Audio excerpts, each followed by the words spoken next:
The boredom that's going to come, the repetitiveness, the tedium that you start to feel, that's a good thing. That means you're just getting, like if you're studying the game and you haven't gotten bored yet from watching your game tape 1,000 times, you haven't really started yet. Because the boringness, like when you start to feel like I'm tired of this, I want to do something else or whatever it may be, that's the first indicator that your awareness starting to be where it needs to be so that you can slow the game down. But being bored is only the sort of, like when you start to become bored, that's like your first indicator that you're starting to go down that path. Once that first time that wave of boredom hits you, now your journey has just started. The boredom that's going to come, the repetitiveness, the tedium that you start to feel, that's a good thing. That means you have started down the path. Follow that path, keep going, push through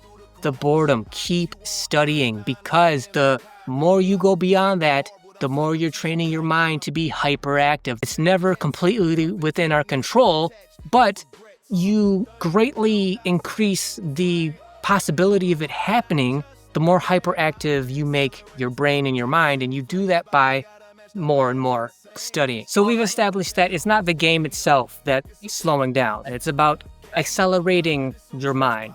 It's that your mind's working faster than theirs. So now the question then becomes, if you're able to do that on a more regular basis, can you then accelerate your body to keep up with your mind? Because if your mind slows the game down, but your body can't keep up with your mind, how effective are you ultimately going to be as a player? So then this ability becomes multi-layered, because not only are you studying mentally to elevate your mind so that it's faster than everybody else's, but it almost becomes useless to do so if you don't match that intensity physically. If your body is not prepared to react to what your mind can do, then being able to slow the game down is not going to matter if from a physical standpoint you really can't take advantage of it. So that means simultaneously, as you're studying, you're going to have to be able to physically train your body to match the